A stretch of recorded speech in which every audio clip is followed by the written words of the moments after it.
साधारण निर्वाचन परिप्रेक्षी में भद्रक ब्लॉक अधीन 25 नंबर जोन रे 9 गोटी पंचायत को नहीं बीजेडी तरफ एक विशाल कर्मी सम्मेलन अनुष्ठित हो जाइछि। एही सम्मेलन गेलटुआ पार्क निकट में पड़िया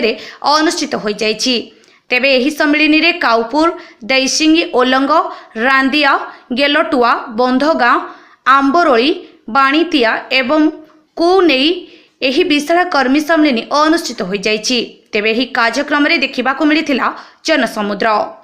महिला, युवक, छात्र, वयस्क व्यक्ति माने एही समावेश रे हजार हजार संख्या रे योगदान करी समावेश रे शोभा बढ़ाइथिले। एही कार्यक्रम रे सांसद प्रार्थी मंजुलता मंडल, विधायक प्रार्थी पूर्वतन मंत्री प्रफुल्ल सामल, ब्लॉक अध्यक्ष उर्मिला नायक, उपाध्यक्ष मुकुंद देव सामल,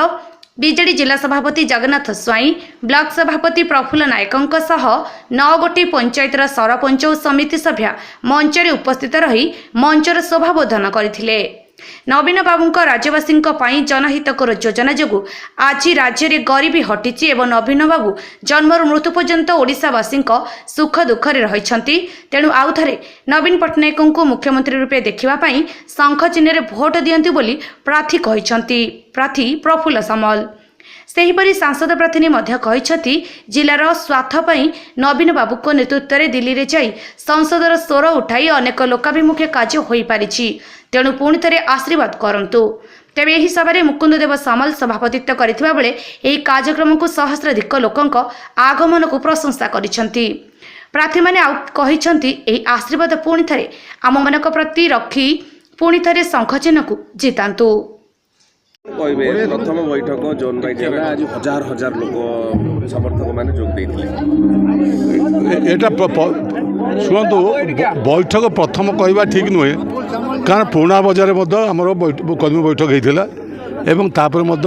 ये आज गेलटुआ 25 नंबर जोन आमर ये निर्वाचन पर्यंत विभिन्न पंचायत रे विभिन्न वार्ड रे विभिन्न जोन में बैठक हम किंतु बैठक हवा अर्थ नुहे लोक होता अर्थ नुहे मु कहीदेवी भावी कहि ये मो पाई होची बा आम अन्य का किंतु ये सब जहाँ होची ये केवल नवीन बाबू ऊपर भरोसा थिबा आमर कर्मी भाई माने लोक माने जेहेतु तांकर कार्यकलाप दीर्घ 24 वर्षर एवं तांकर जो सुशासन एवं तांकर जो काम विकास जो तांकर जो रही योजना ये सब लोकों को प्रभावित कर सहित माँ मैंने जो मैंने कि वन साइडेड नवीन बाबू कहवा माने माँ मैंने सपक्ष भावुं कहीं माँ मान को सुरक्षा माँ मान को सम्मान एवं माँ को स्वावलंबी करवा एवं माँ को आज जीविका दबा स्वतंत्र परिचय दबा केवल नवीन बाबू ही कर तेणु से दृष्टि आज आपण मैंने देखुए आम कर्मी बैठक माँ मान संख्या भी अधिक अच्छी एवं भाई भौणी मान अधिक अच्छी एवं विशेषकर आप देखुए जो नुआ भोटर 18 ରୁ 35 वर्ष थे एथिरे भी कम बहुत भी थे आप अनुभव करें केत धारणा थिला जे बोधे नुआ भोटर कि युवक मैंने बोधे विजु जनता दल सहित केते दूर अच्छा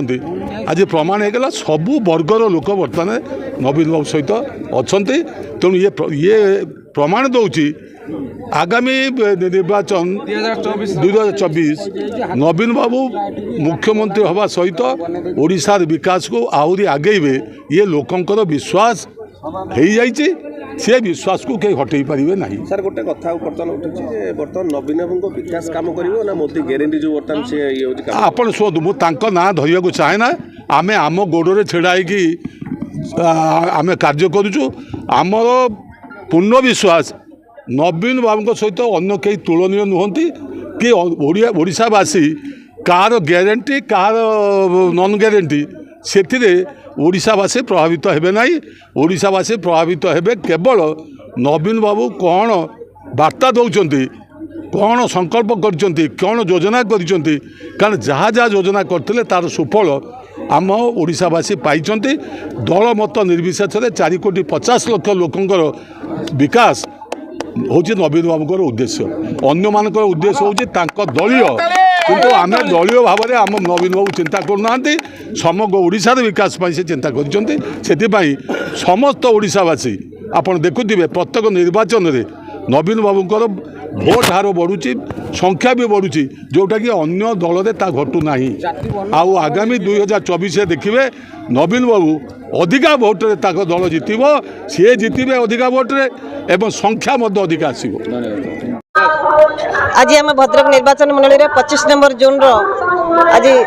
जो विशाल समावेश अनुष्ठित होती विधायक प्रार्थी अच्छा प्रफुल्ल सामल महोदय जे वर्तमान विधायक अच्छा भंडारी पोखरी वरिष्ठ नेतृत्व उपस्थित अच्छा आम 25 नंबर जोन 9 गोटी पंचायत समस्त भाई भौणी जो वरिष्ठ नेतृत्व गुरु गुरुजन माँ भौणी समस्त उपस्थित अच्छा तेणु आगामी जो साधारण निर्वाचन बेगुल बाजी सारी आपण मैंने जानी तेणु भद्रक निर्वाचन मंडल हूँ विजु जनता दल एक गढ़ तेणु अनेक काम ये उन्नयनमूलक कार्य कराई आम प्रिय मुख्यमंत्री नवीन पट्टनायक महोदय कोटी कोटी टंका अनुदान देते आम ओडिशा नवीन ओडिशा माध्यम 5T माध्यम जो शिक्षा क्षेत्र में स्कूल गुड़िकर उन्नतीकरण कर कॉलेज गुड़िकर भित्तिभूमि विकास होती तेणु निश्चित आगामी दिन में जो निर्वाचन आसूचे जून 1 तारिख ये विजु जनता दल विजय लाभ कर भद्रक निर्वाचन मंडल समस्त विधायक विजय लाभ करने संगे संगे द्वितीय थर मो पर आम प्रिय मुख्यमंत्री आस्था प्रकट कर द्वितीय थर मत सांसद प्रार्थी पर मनोनीत कर मोर आशा और विश्वास रही समस्त जनसाधारण मत समर्थन जनइबे और आगामी दिन में विजु जनता दल ये विजय लाभ कर 6ठ थर आम प्रिय मुख्यमंत्री नवीन पट्टनायक महोदय आउ थे मुख्यमंत्री होगा जाउछथि। धन्यवाद। भद्रक रमेश चंद्र पति रिपोर्ट गूगल न्यूज।